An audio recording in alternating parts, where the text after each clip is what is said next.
Labdien, добрый день, and good afternoon. So at the 10th International Conference, Jews in the Changing World, I'm honored to present my research on South African photographer Eli Weinberg. The questions I'm raising are based on the notion that, unfortunately, even in the 21st century, most Western research are done from a Eurocentric point of view. Therefore, Weinberg creative works would be a good stimulus to start this conversation and turn back some of the problems I'm facing in my own research. To start with, I would like to briefly present Weinberg's biography. Eli Weinberg was born in 1908 in the port city of Lietuva, Latvia. He survived the First World War and the October Revolution of 1917 while still a child, but was separated from his family. In his own biography, Weinberg is writing that his mother, sister, and other members of the family was later murdered in the Nazi concentration camp. But from other sources, I have learned that his mother and sister escaped to London in 1938 and escaped. Eli joined a trade union at the age of 16 and became deeply involved in its activities. Later, he became attracted to communism, and as a Jew, he was opposed to all form of racism. Latvia was then an independent republic with strong leanings toward the Italian model of fascism. Later, the rise of Hitler accelerated this tendency. This is the picture of his family, the only one that I have. Eli, his sister, mother, father, and I don't know the other people, unfortunately.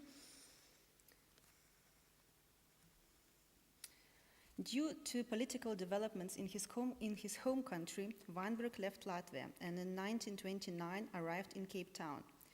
In one of his letters to Latvian Jewish artist Esti Luria, he wrote, "I was full of illusions, a philanthropist, a pacifist, a Zionist. I loved the whole world. Slowly but surely my illusions have been broken one by one, and I left Latvia, because nothing was left in me but bitterness and hatred for our present social order, and love, joy of struggle for the future and its progress." Weinberg's immigration was a part of a larger wave of Jewish immigration from the Baltics to South Africa before World War II. In 1932, he joined the then legal Communist Party of South Africa. However, traveled such a long way, Weinberg probably was shocked by what he saw. It was a society where discrimination and racial injustice was everyday thing. Only that here it was not towards Jewish minority, but black majority. This is the pictures that he sent to Esther Louis in his first letter in 1930.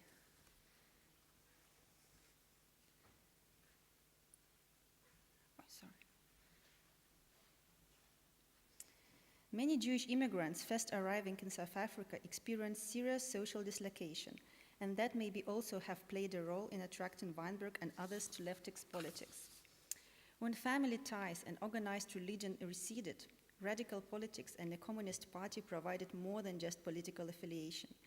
When asked to explain the significance of politics in her life, Weinberg's first wife, Rachel Alexandrovich from Varaklani, commented, "The party was to me everything, because it's from the party that I began to organize and develop myself to a full human being." That's Eli, his wife, and two children, son and a daughter. Weinberg's interest in photography had begun in 1926, when he had assisted his friend in photo studio while still in Latvia. From the first months of life in South Africa, he worked as a professional photographer and later often published his works. Many view him as a people's photographer, and he photographed on assignment for progressive newspapers. He was also a popular society photographer, and this allowed him to earn a living at a time when his political and trade union activities had become almost impossible. Photography helped him to further serve fight with injustice, taking studio photos of leaders of African National Congress or documentaries of anti-apartheid rallies and protests. Weinberg was awarded a silver medal at the New York World Fair in 1964 for a color slide of a group of Basuto women in the Maluti Mountains. Unfortunately, he was still under a banning order and was unable to attend the presentation ceremony. Even during the period of his house arrest, Weinberg continued to run a successful studio. Unfortunately, the greater part of his work was destroyed because he was unable to take his negatives with him when he left the country in 1976 to Tanzania. Eli Weinberg died in 1981 in exile in Dar es Salaam. Now it's time to say a few words very briefly about South African Jewish community. The first wave of Lithuanian immigration to South Africa began at the end of the 19th century. The main reason for that were pogroms that started to occur in the Russian Empire, so many Latvian and Lithuanian Jews felt growing anxiety and unease. And second, massive deposits of gold were discovered in 1886 at the place where Johannesburg now stands. So it's offered. So the opportunities offered by the booming economy built around this looked very attractive. Jewish immigrants arrived to South Africa by ship, with the major port of embarkation being Lietuva, then passing through Hamburg, Bremen, London, or Rotterdam. In South Africa, from 1927, few legislation acts were passed, which banned first Eastern European Jews and later Jews from the Western Europe. And in 10 years, the door for Jewish immigration was completely shut. Now there are about, as you said, 80,000 Jews in South Africa, and around 80% are from Lithuania. Although within the apartheid racial scheme, Jews had a white status, they often faced social exclusion from English-speaking South Africans, and at times fierce anti-Semitism from the Afrikaners. Therefore, they began to form their own separate Jewish community, constructing a rich network of schools, youth movements, cultural and press organizations, and welfare institutions. Long-time leader and ex-president of South Africa, Nelson Mandela, wrote in his autobiography, Long Walk to Freedom, "In my experience, I found Jews to be more broad-minded than most whites on issues of race and politics, perhaps because they themselves have historically been victims of prejudice." Mandela also counted many Jews among his lifelong friends and comrades in battle, and Eli Weinberg was one of them. Doing research on Eli Weinberg's creative legacy opened up a whole set of problems, most important of them being questions of power, domination, and Western cultural canon. At this point, I would like to bring in a concept of Eurocentrism, which will help me to investigate a spread of Western cultural canon in Weinberg's photography. Eurocentrism flourished in the world science in the ancient times. The term itself was coined in the 1980s of the 20th century, referring to the notion of European exceptionalism, a worldview centered on Western civilization, as it had developed during the height of European colonial empires, since the early modern period. So the cultures situated outside Europe are still perceived through the theoretical constructs that emerged mainly in the West. Colonial rules and apartheid brought dominance of Western culture to South Africa. Weinberg, who was born in Europe, have inherited some European art iconology as well.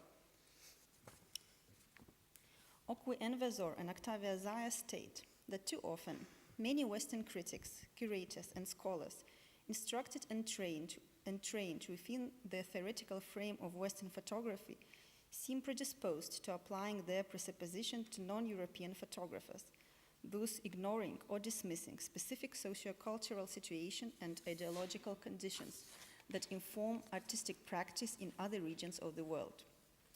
Likewise, in assuming the illusion of the allegedly universal photographic language, we may be reinforcing the systematic process and hegemonic position of Western projection, identification, and appropriation. A good example here would be Eli Weinberg's portrait of Nelson Mandela.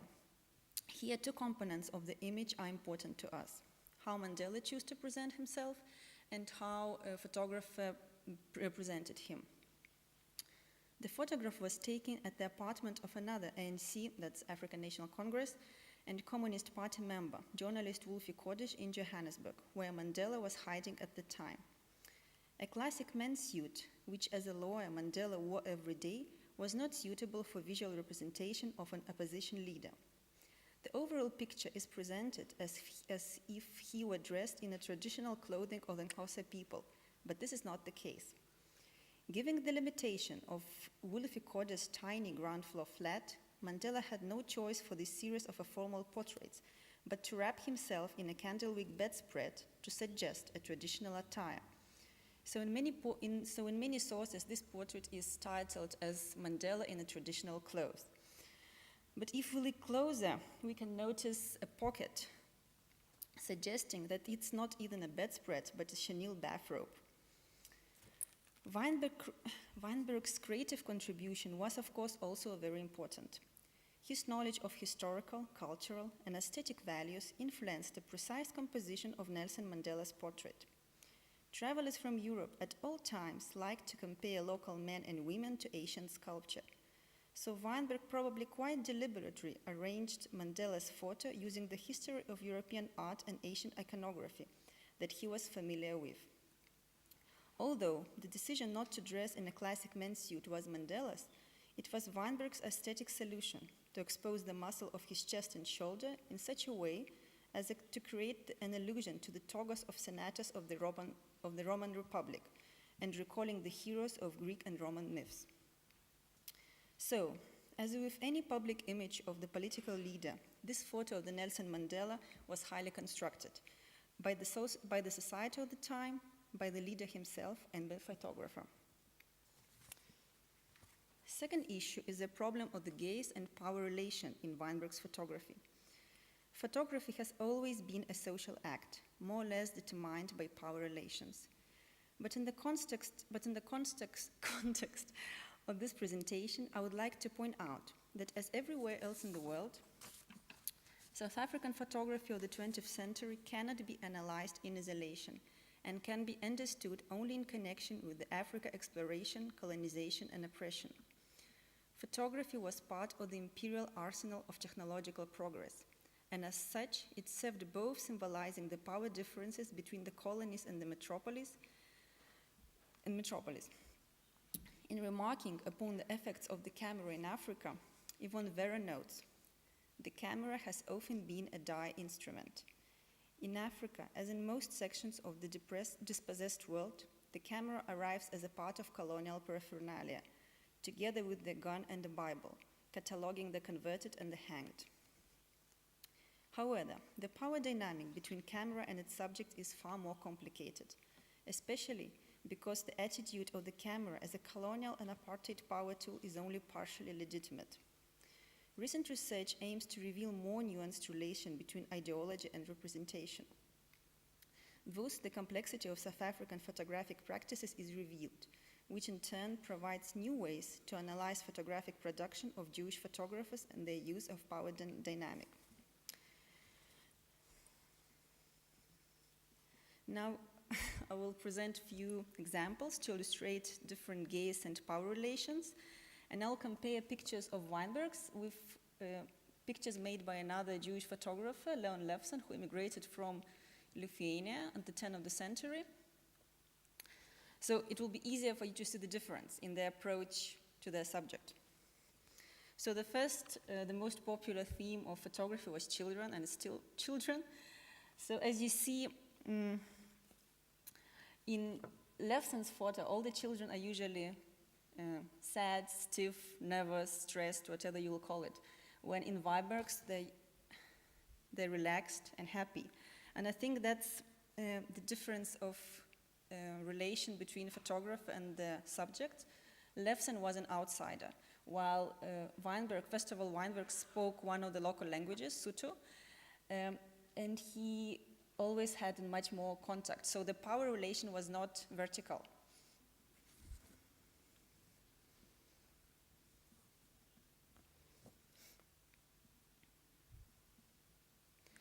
Another good example to study gaze and power relation is pictures of women. So in Levson's picture, it's again right and left, the strong women are usually, and probably except few exceptions, are just only white women, while Weinberg was taking a lot of pictures of black women, which look as strong and powerful leaders as well. Levson never took pictures of blacks in his studio, while Weinberg was doing that all the time.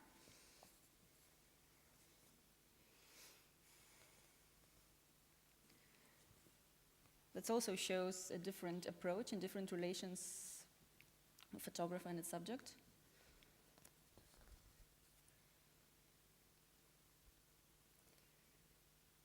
These two pictures looks very similar if you don't know the context. The right one made by Weinberg, that's Basuto chief, and the left one, that's Herero chief in Namibia. And that's the only case where Lefsen took a picture of the black man in the suit. In all other cases, his photo of black men were very anthropological in or traditional clothes or in very of the workers. They were not respectful pictures, but this one was done for a specific book, so he was asked to take a picture in this way, while Weinberg was doing it with respect to his subjects all the time.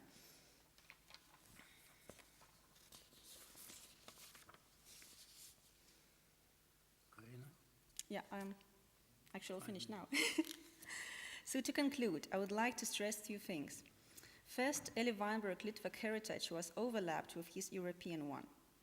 As a Jew who had experienced hardship and severities in Europe, in his political and social activities, Weinberg identified with black Africans. However, as a Litvak artist, he did not manifest himself, was just European, without so-called Latvian character or originality.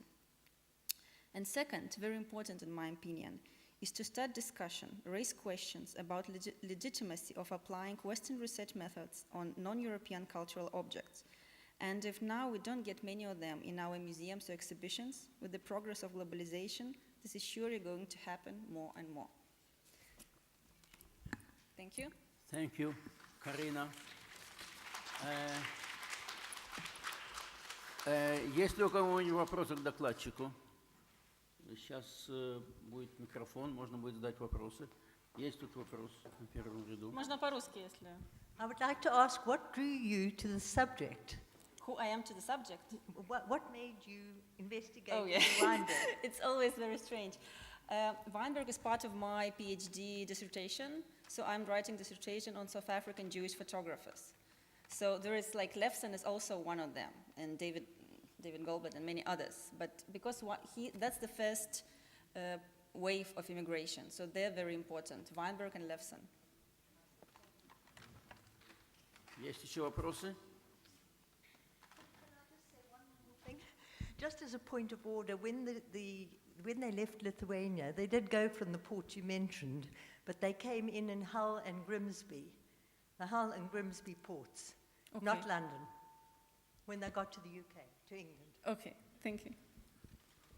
Если вопросов больше нет, я позволю себе вопрос докладчику. Есть ли или известны ли вам фотоработы этого замечательного художника, фотохудожника Эли Вайнберга, отражающие жизнь еврейской общины в Южной Африке? То, что мы видели, это все касается того или другого племени, борцов за свободу негритянского большинства. Что с его собственной комьюнити? Нет, к сожалению, он был коммунистом, и единственное, что он делал, он пел в синагоге, но он пел это ради денег. Он не присутствовал ни на каких. Я встречалась много раз с его внуком, у них в семье не осталось ничего. Единственное, что я нашла, это советская ложечка, но, наверное, она была привезена позже. Никаких ритуальных, ничего. То есть семья такая. И второй вопрос. Вы занимаетесь художниками? Я искусствовед. Искусствовед? Да. Вы уже написали, работали, будете писать о выходце из Латвии Филиппе Галсмане? Нет, не писала. По-моему, о нем написано. А? Нет, я не писала, по-моему, о нем написано. Написано, конечно, но... Нет. Okay. Thank you very much. This was a very interesting presentation.